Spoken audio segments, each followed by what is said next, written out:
Welcome. Thank you for joining us for our program. My name is Helen Liu, and I'm the Programming and Partnerships Manager at Kerri Library.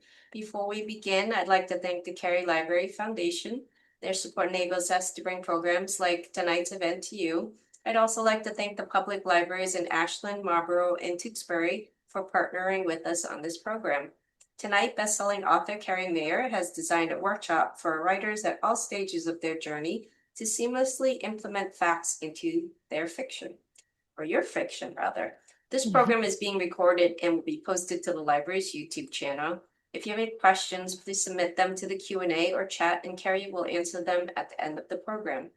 Now I'd like to welcome our speaker. Kerri Maher is the author of The Kennedy Debutante, The Girl in White Gloves, a novel of Grace Kelly, and the Paris bookseller about trailblazing entrepreneur Sylvia Beach in the original Shakespeare and Company bookstore in Paris.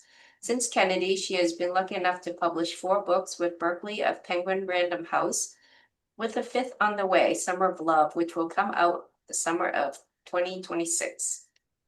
If you want to know more about Kerri, check out her memoir, This Is Not a Writing Manual, Notes for the Young Writer in the Real World, Writer's Digest books, under the name Kerri Majors. She's also the founder of an award-winning journal of YA literature, Yarn. Kerri has lived on both coasts and currently calls Massachusetts home, but if you ask her where she's from, she'll always say California. Although I'm sure you probably prefer to be in California tonight as it's snowing. Yes, the wintry mix outside. Yes. Well, welcome, Kerri. We're so excited to have you tonight. Thank you, Helen, for that introduction, and thank you for having me. I'm really excited to be here tonight because I love the research part of writing historical fiction as much as I like the writing part of historical fiction. In fact, some days I like it more because it can involve sitting on the couch with my dog and a good book.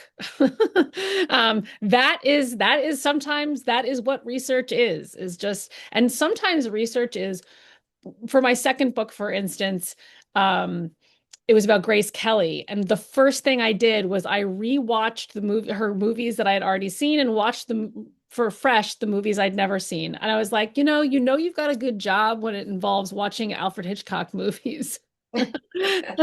as part of work. Research, and I sort of mentioned that to say that research can take so many different forms. Sometimes it is watching films, or Hitchcock films. Sometimes it's watching documentaries. For my last novel, All You Have to Do Is Call, which was about loosely based on the women of the Jane Collective, who ran an underground women's health clinic in Chicago in the 70s. There were several excellent documentaries that I watched. One that you might not get, a few of them were about the feminist movement. One of them notably was called She's Beautiful When She's Angry. But also, I watched, Apple TV had this absolutely fantastic, like, 4-part series called 1971, the year that music changed everything. And it was about music. It was about music in that watershed year, but it was also about what was on television. And, like, obviously there were tons of, film clips and everything. So I really got to see what people are wearing. So it was kind of like an immersive documentary experience about the year I was writing about. So that was also really fun research. So this is just my first slide. I'm going to go to the next one. I like to sometimes say that fact plus fiction equals, reading and writing magic. I feel like this book, like, shows us that there's lots of magic in reading books with research, especially historical fiction, and also writing them. Because I will say that, when I'm out in the world and people ask me what I do, I say I'm a writer, and they say, well, what kind? And I say historical fiction. And inevitably their eyes light up and they say, oh my gosh, that's my favorite genre. And I always ask, why? Why is it your favorite genre? And to a person, they all say, because I get swept up in a great story while I'm learning something. And that is exactly why I like to write it. I sometimes liken it to art history, which I was not an art history major in college. I was an English major, but I discovered art history kind of late in my college career. So I minored in it. And the way it was taught where I was in college was They would put kind of an important French history painting like Delacroix leading the people. Um, and, you know, Delacroix's Liberty leading the people. And I should have had a slide of this. I apologize. But the point is that you would be looking at this painting, and in order to really understand this piece of art, you had to understand the historical, literary, political, social moment from which it emerged. And so for someone like me who loves to make connections between things, I loved that about art history. So that I had to, in order to really understand this piece of art, you had to put together a lot of interesting, disparate pieces of information. And I actually feel like that is what historical fiction writers also do. We do all kinds of interesting, different research, sort of wherever our nose leads us. And then we take copious notes, um, some more organized than others. Um, and then ultimately, it all starts to kind of gel in our imaginations, and then we begin to write the story. Um, I'm sure you'll have lots of questions about kind of the process of, how this works, and that is partly what this webinar is about.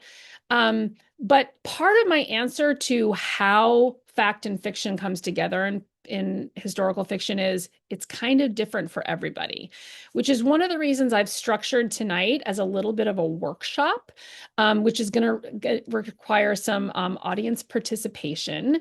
I was for many, many years a writing professor. And so I always taught in a workshop format because I really think that we learn best when we are doing it. So everybody, if you could just take a minute, hopefully you're all sitting in front of some piece of technology, so you could use for the short writing portions of tonight. You can use your notes file on your phone. You can open up Microsoft Word or a Google document. It doesn't really matter where you're doing it. But I will ask for some amount of participation in the form of cutting and pasting what you've written and putting it into the chat. Okay. We're not there yet, but that's sort of a preview of coming attractions for tonight. And if you're watching the recording of this later, even though you can't actively participate tonight, that's okay, because really we learn best by watching our peers. And we're going to have lots of interesting discussion. This is such a well-attended event. We couldn't get to everyone anyway. So having a few examples from the chat and having me kind of like read them out loud and comment on them, I think we'll be able to learn a lot tonight. All right. I would like to, before I get to this slide, I'm going to leave it up here. I would love just very briefly if people could put in the chat, just your first name and where you're logging in from tonight. And if you have time, if you have fast fingers, you could maybe say one of your favorite recent novels of historical fiction.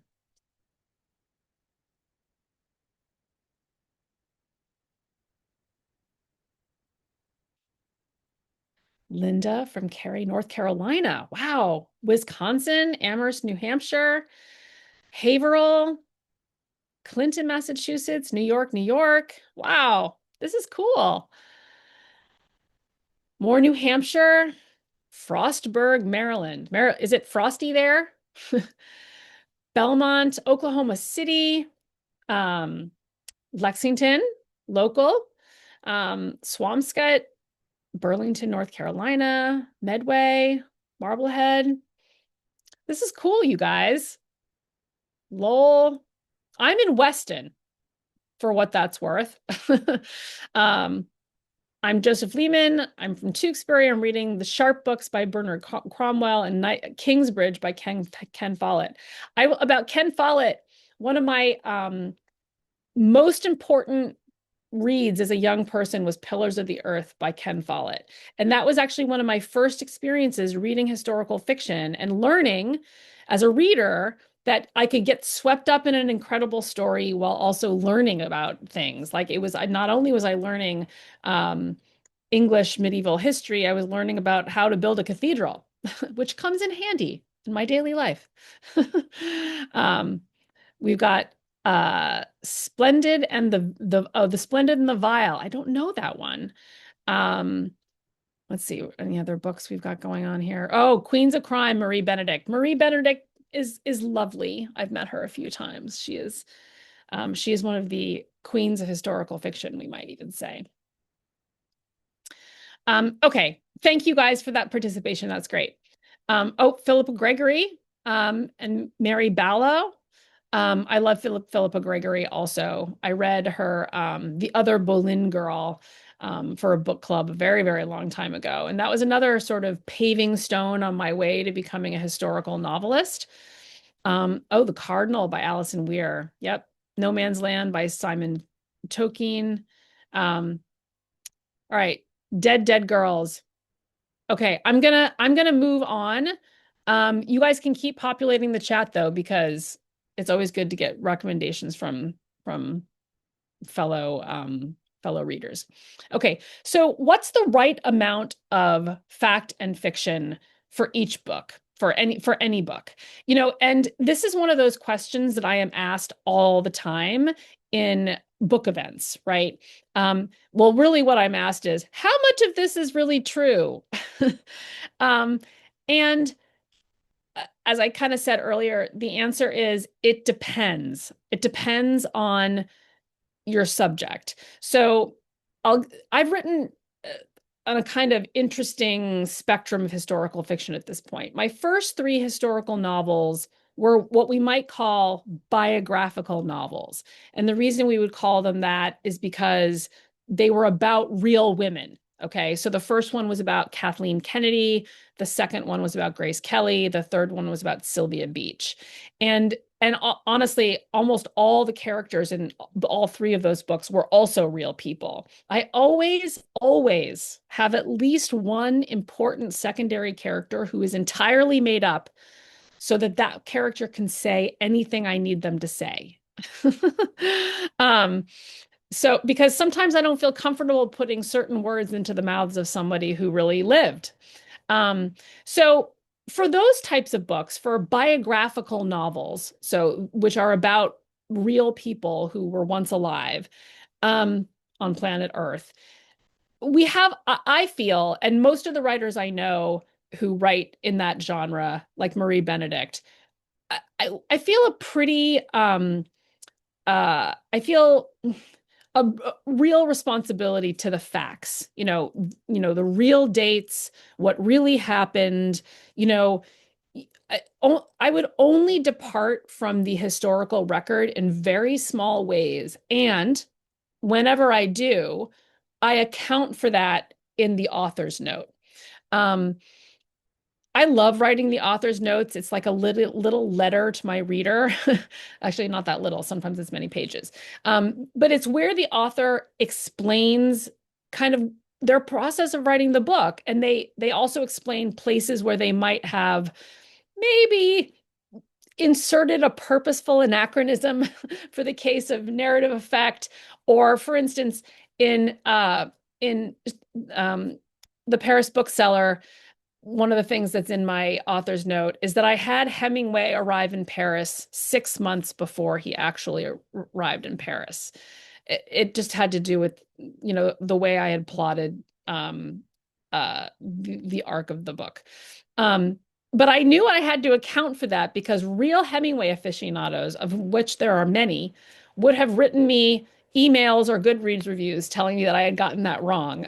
So I didn't get it wrong. I did it on purpose. But so I think this is a good illustration about like what's the right amount. The right amount is whatever powers your story. But when you're dealing with real people, you do have to adhere to certain real dates. I like to sometimes think of, with Grace Kelly, for instance, I knew that, her wedding was in 1956. And so, and she started, I think, studying acting at the American Academy in New York City in 1947. Okay, so all right, I was like, okay, I have this number of years, like 9 years, to get her from starting as a young actress to marrying the Prince of Monaco. How am I going to get her there? Right. So those are two immovable factual dates, but the imagination piece comes in, how do we get her from this point to that point?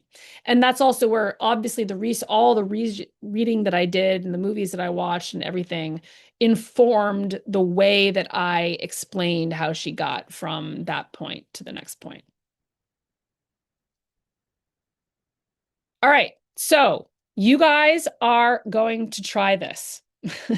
This is where we're going to begin a little bit of audience participation. Okay.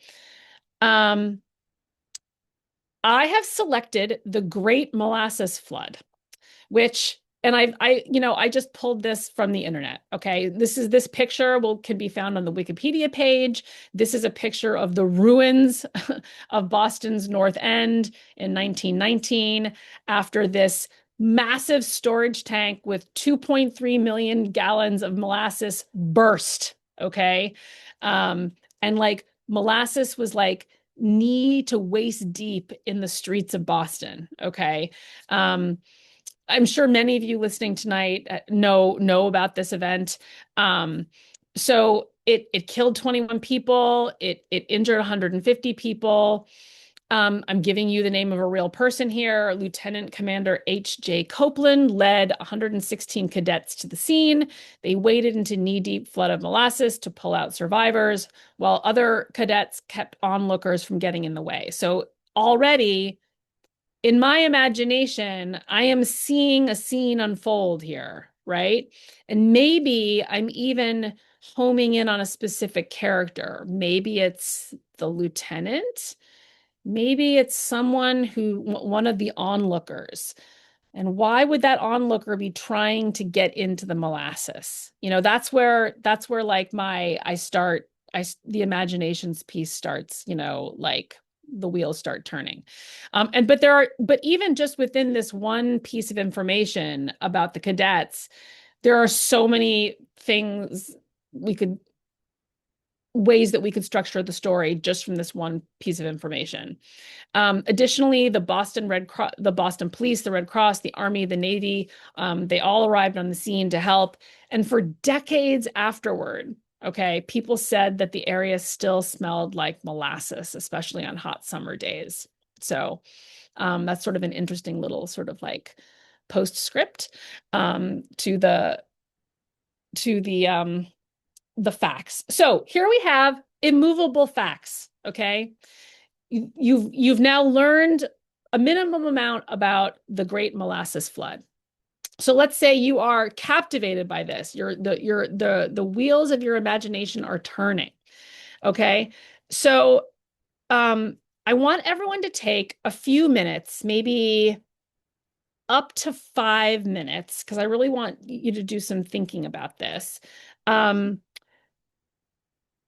about I want you to write something fictional that uses two or three of the facts from this slide. Okay. Now, when I say something fictional, I don't mean you have to start a novel or a short story. It doesn't have to be even prose.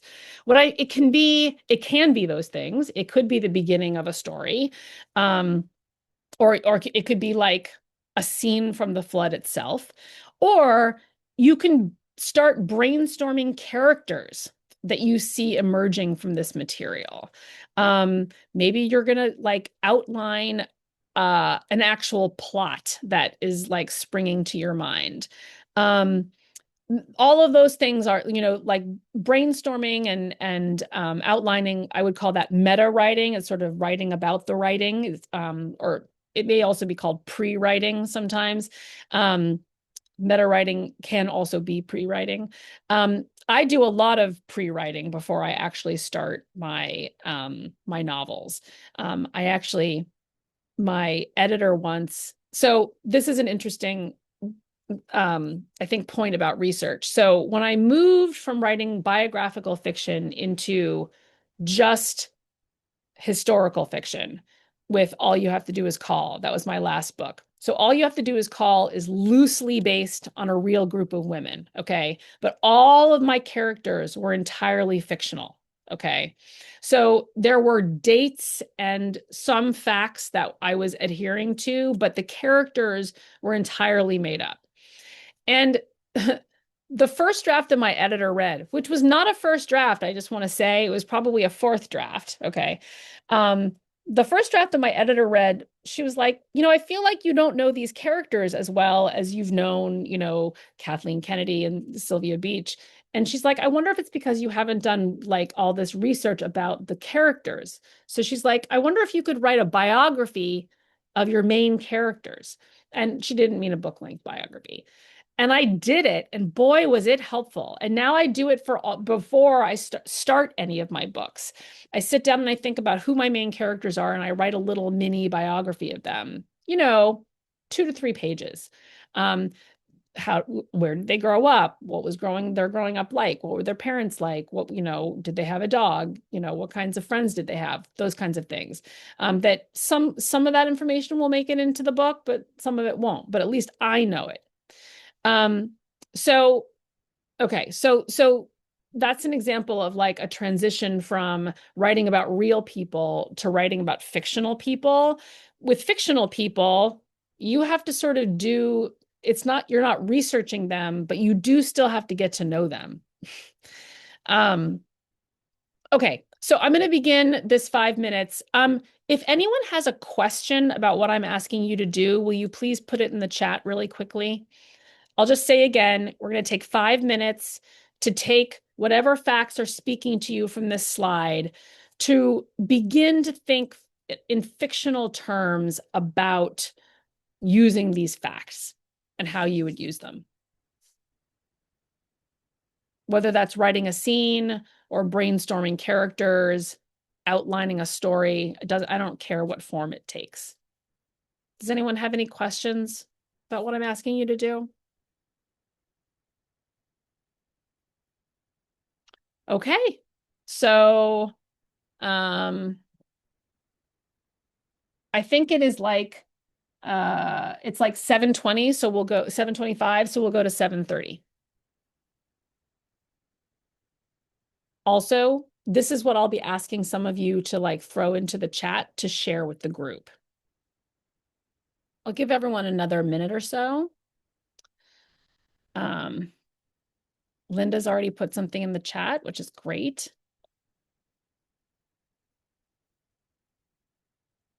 We'll take one more example in the chat for now, and if we have time, we'll take one or two more. So whoever wants to be brave. Okay. All right. So we got Michelle comments, this could be a disaster romance novel for those who wished Jack and Rose survived the Titanic and lived on. Maybe you should write that, Michelle. That would definitely sell. All right. So, okay. I am going to read these out loud. Okay. And I'm going to read each one out loud that's currently in the chat. So, and as you're listening, I want you to think about what this writer already would need to do a little bit more research on.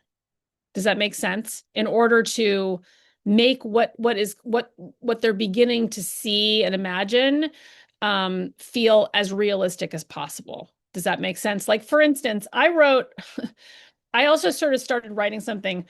I heard the screams before I smelled the molasses. And then I wrote to myself, what does molasses smell like? Like, I can't really call that to mind right now. I have some molasses in my kitchen, but that is research, people. Going and like smelling the molasses is research. It's anytime you have to go to a real person, place, thing, or book, that we call that research. Okay, so I'm going to read Linda's first because she posted it first.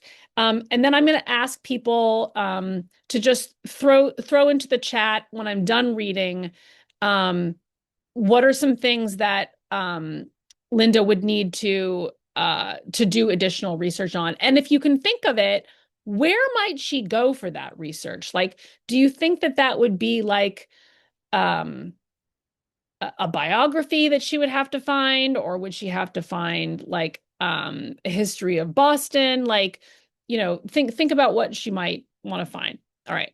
And we're going to do this for all the ones that are posted. All right. The neighborhood in 1919 Boston, Massachusetts was crowded, smelly, and poor, but the community had a hum of life which connected all the inhabitants in a very special way. If you just moved in, the first and hardest choices would be to find a place to live and find a job. Death was always on the table from disease, job injuries, and starvation. A young person surely would be more resilient to most of this until they were not. Maybe moving here would be the ticket to a brighter future. Okay, so I'm going to do some scrolling. Oh, a Jacob Riis book. So for those of you who don't know, Jacob Riis is famous, was a photojournalist who he was very famous for taking pictures of the New York City tenements. Did he also take pictures of Boston? I'm not sure. Maybe he did.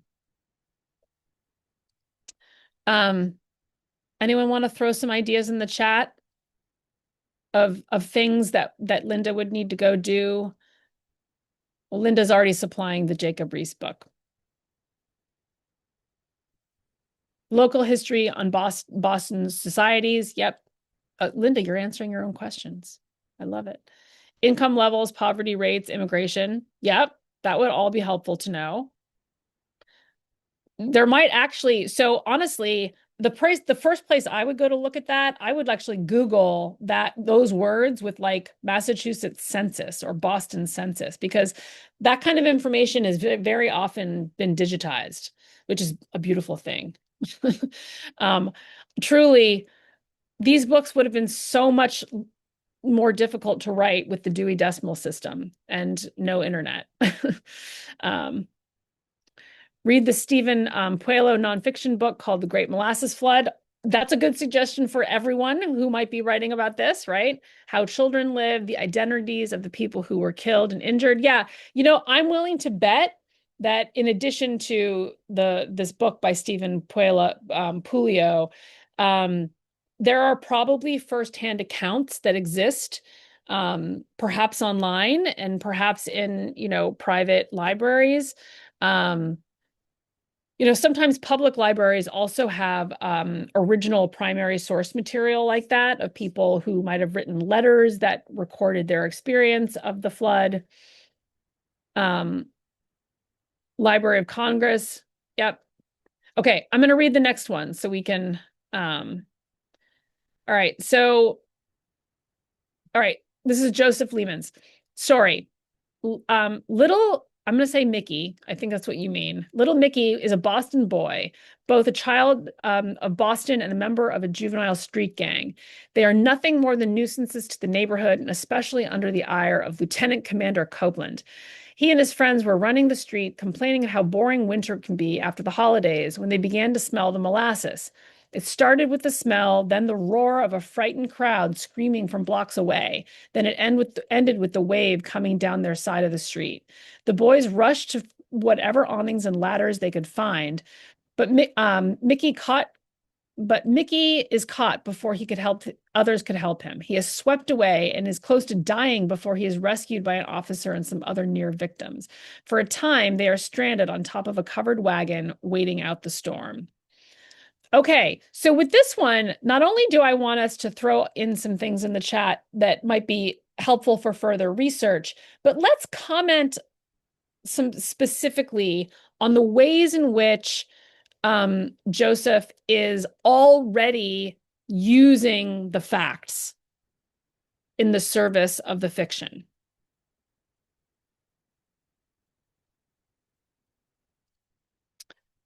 Archives at the Massachusetts Historical Society, another book called The Summertime Flood. Wikipedia lists fatalities. Somebody, I know Mr. Pulio has many photos. Linda says good imagery. I agree. And creating major characters to follow.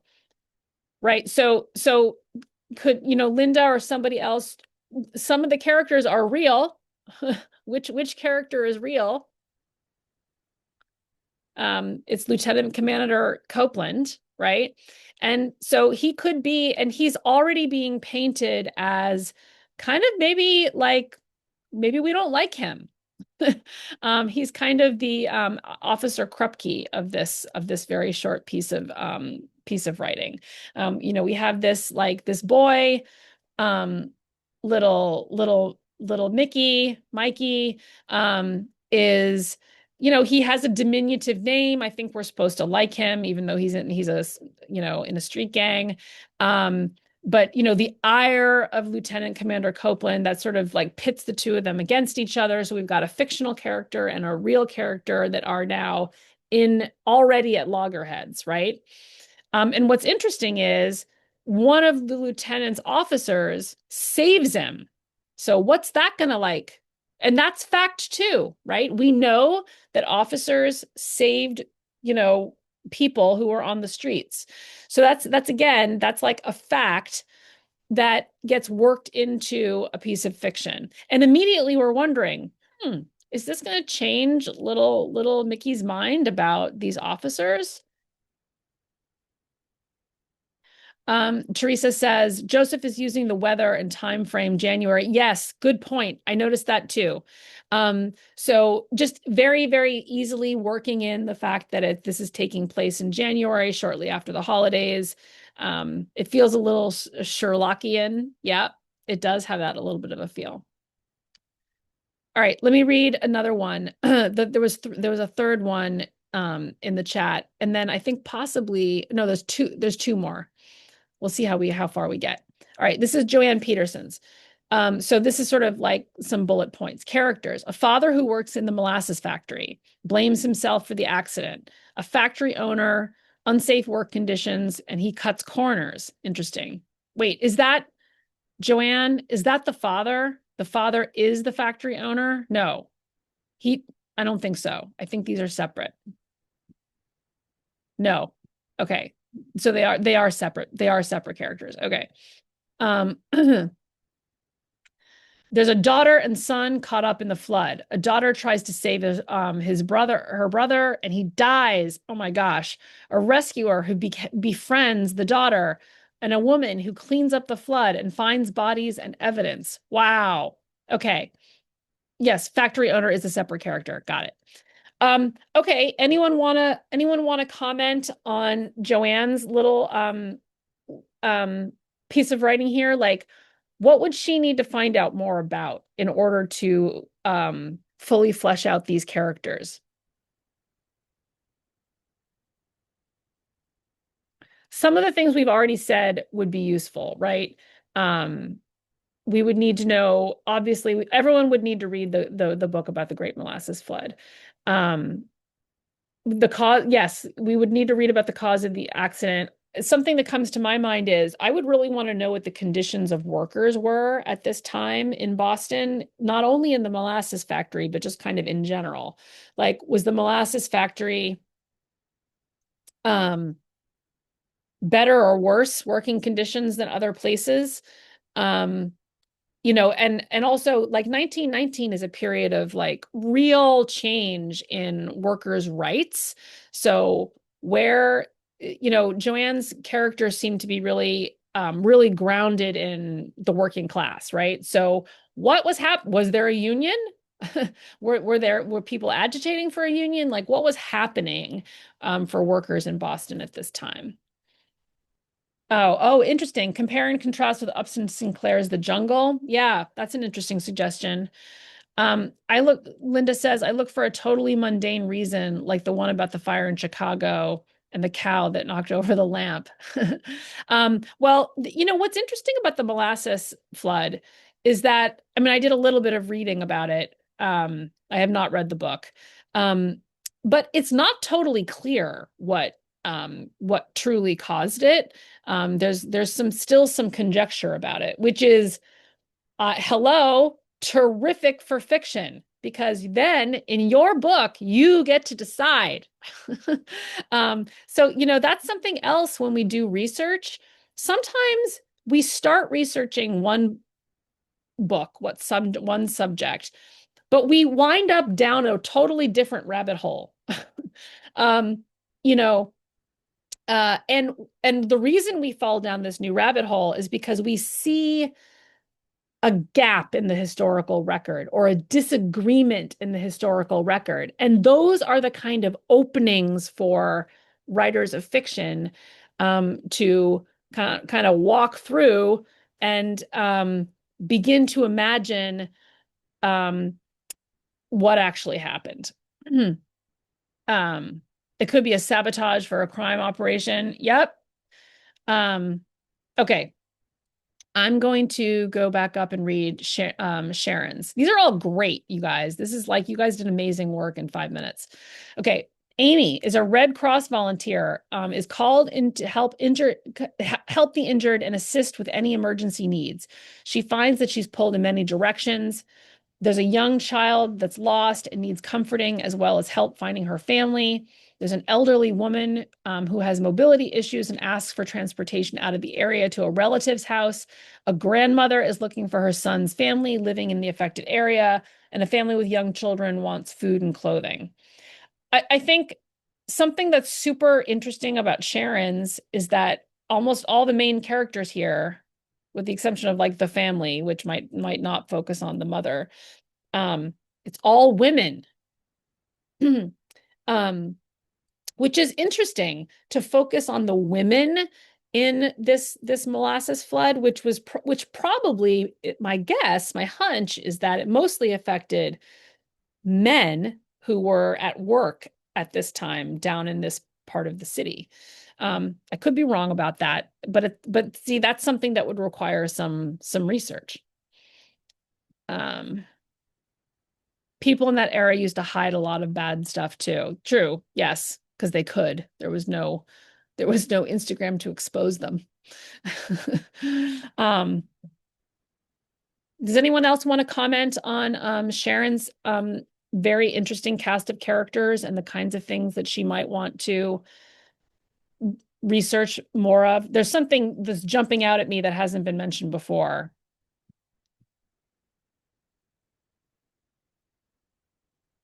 The bad practices of the person who owned the factory. Yep.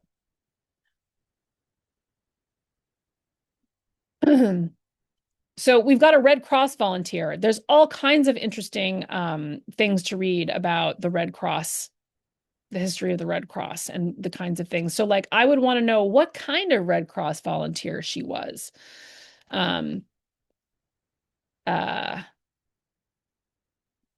where did she fit? Is this like her full-time job being a Red Cross? I guess if she's a volunteer, it's not a job. But if she is a volunteer, like, where does she have an actual paying job? Is she a person who doesn't need to work? This is again where kind of reading about the social classes in Boston at this time could be super helpful. Right, the nationality. All right. I'm gonna read. We've also got Julia's. All right. Jane knew it was going to be another sweltering day in Boston. Okay, this now feels like the beginning of something. The sweat was forming on her face, and she was still in bed, lying on top of the sheet. The windows were open, and no breeze was blowing the curtains. Hot, humid, and reeking of molasses. The smell still pungent. It had been 2 years since the molasses birthed forth in the tanks. All right. That's really different. So we've got a story set in the summer, 2 years after the event. What would Julia need to do some research on? This is going to be pretty, this is going to be, so not only does she need to understand what actually happened, what else does she need to understand and do research on?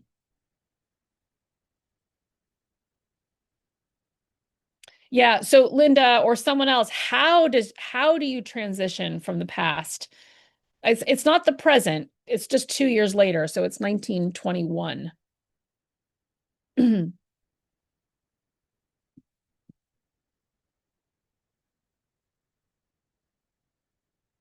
Yeah. What were the health effects of this, short and long term, and the community response? Yep. I would want to know how much of the area had been rebuilt in 2 years. Yeah. So Betty saying, what buildings, if any, were destroyed? Was Jane staying with relatives? Did she have to move?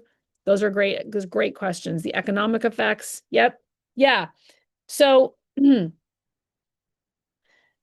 yeah, these are all really interesting questions. So even just setting it 2 years later requires a whole other layer of research about kind of the effects of this event on the neighborhood. Okay. That was amazing, you guys. You guys had like those were great examples. Thank you to those of you who put your writing into the chat and those of you who answered my questions about it. I hope you're starting to see how really the research that you need to do is specific to the project and your whatever interests of yours are leading you into the project. Um, um, so Oh, we already did this. It was better to just keep looking at the okay. So before we get to like official questions, I just want to say like basically this is how it's done. You research, you write, you research some more, you write some more, you get feedback. This is something we haven't really talked very much about, but I think it's such an important part of the writing process, and if someone wants to ask me about this in the Q&A, you can. But you know how I said earlier that when my editor read her first draft of All You Have to Do Is Call, and she suggested that I go back to the drawing board and write these biographies of my characters, I had already gone through many drafts. And so how did I do that? My process, and it's a very common one, is I write a draft that no one sees. No one except me. And then I kind of fix that up. I make that readable. And then I send it to my trusted beta readers, who are mostly other writers. And they give me feedback. And very often that feedback involves like a long walk with the dogs. And then we kind of spitball ideas, a lot like we were doing in the chat tonight. Then I go back and I make changes to the draft, rinse and repeat. Research, write, research, feedback, research, write, research, feedback, go back, back, back, back until finally you're actually ready to give it to somebody important, like your editor or your agent. Okay. Where can you go for more help? This has just been an hour, and I hope it's been super helpful for you, but I always like to give people specific resources. So a lot of community education programs, of which we are very wealthy in the state of Massachusetts, almost every town has a community or continuing education programs. A lot of them offer writing classes. Take them. Because not only will you learn from the teacher, you will form friendships with other writers who are doing things sort of at the same rate that you are. And Helen was actually talking about how there's a writers group at the Kerri Library, so you can contact her for more information. I would recommend following other writers, especially writers who have also been or still are teachers, on Instagram and Substack. These are a couple of suggestions. Courtney Mom, Rebecca Mackay, Alexander Chi, and Lincoln Michael are some really excellent ones. Grub Street, our local, sort of world famous writing school. They offer all kinds of amazing classes taught by professional writers. So you can take a class. You can also take a class with the Gotham Writers Workshop, which works out of New York, but they have a lot of online options. So you could take a Gotham Writers Workshop class no matter where it is you live. Okay. Okay. This is the thank you for joining me part, but it's also the ask me some questions part. And I think Helen is gonna um send me your questions. Oh, Yes, she's saying in the chat that the next writers group meets on December 12th at 1 p.m. in the community center. thank you for mentioning that, Kerri. We're really excited to have people join us. So we do have some questions. How do you keep your research organized enough to accurately list citations? Okay, the beautiful thing about fiction is that there are no citations. Um, I'm going to caveat that. Um, so a lot of times people will ask me in a book event, why don't you write nonfiction? And I say, it's because I don't want to have to write footnotes. But this is a big but. When your novel is copy edited, it is also the copy editor also fact checks. And so a lot of times you've gotten a fact wrong or like something. Here's the example I always give because I didn't realize this was part of the process with my first historical novel, The Kennedy Debutante. So there was this scene where Rose Kennedy was wearing a specific tiara, Lady Bessborough's tiara.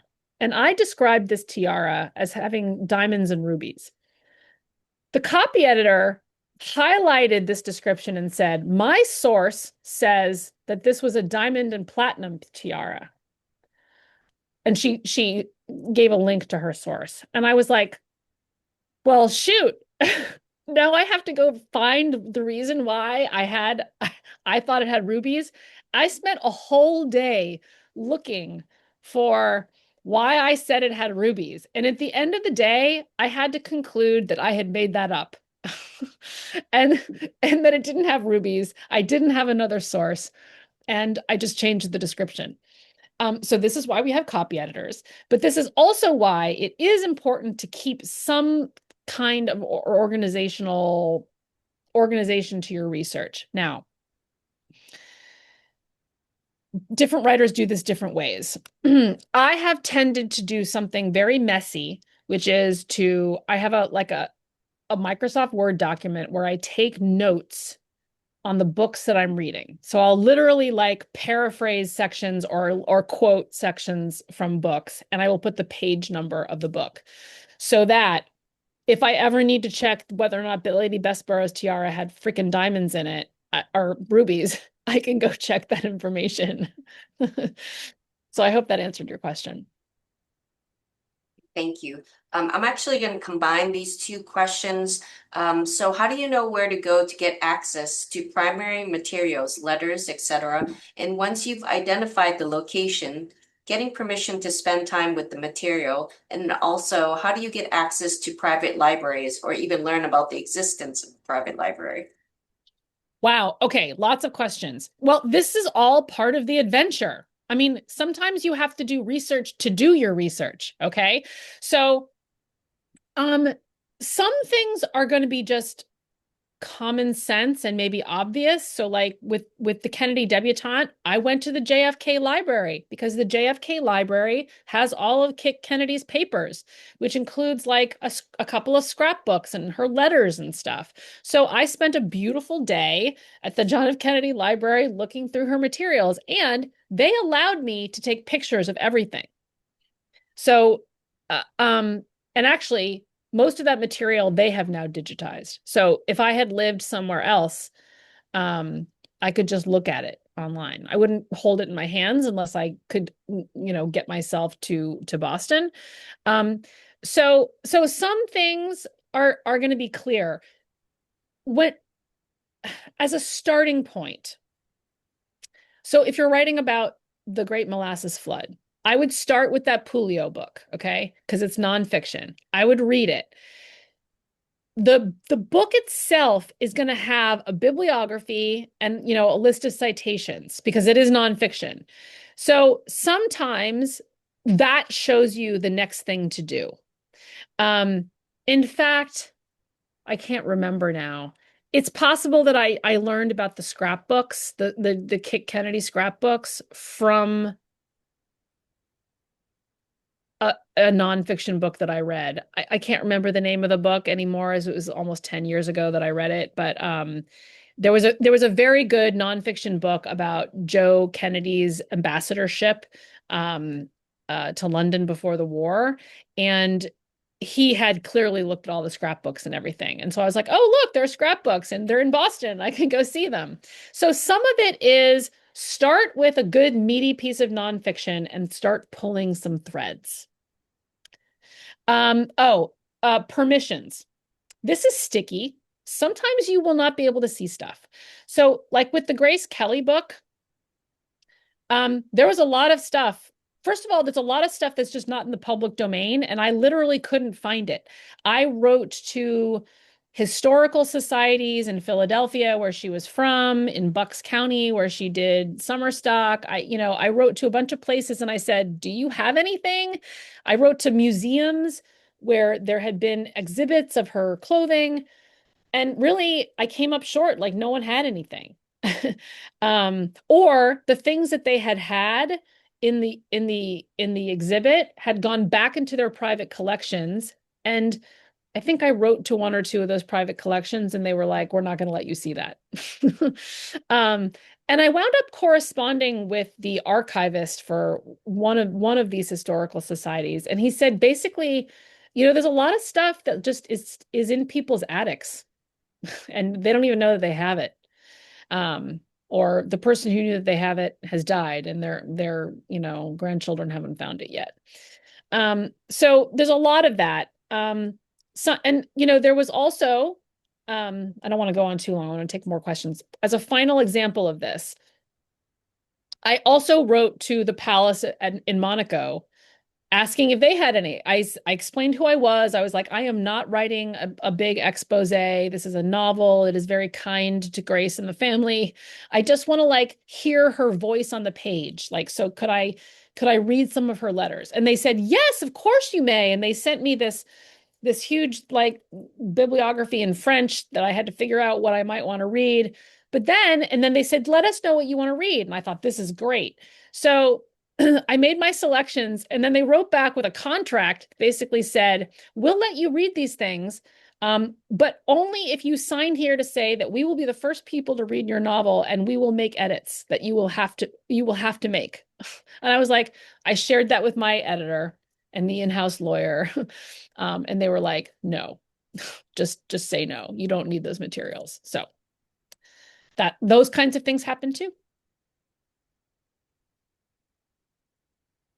And Joanne has a question. How do you know if you're good enough for someone to want to publish you? Where do you find an editor and a publisher?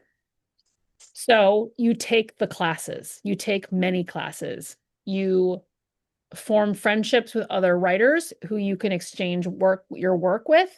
And you hope that those friends are good friends and they're good writer friends. And a good writer friend does two things for you. They tell you what you're really, really good at. And they cheer you on. They are your biggest cheerleaders other than your mother. Okay. Um, I always like to say you should always give your writing to your mom or whoever the person in your life who's just going to tell you it's the best thing they've ever written, because you're going to need that. You're going to need to hear that. Okay. Because there's going to be a lot of no coming your way. All right. Um, but your writer friends are the people who are doing it with you, who will tell you what you're really good at doing. Okay. And will also kindly tell you the things that you need to work on more. Okay. And you will do the same thing for them. All right. And you just keep going back and back and back until your gut and your friend are telling you it's ready to query an agent. I do not recommend hiring an editor unless someone tells you to do it. They are very expensive.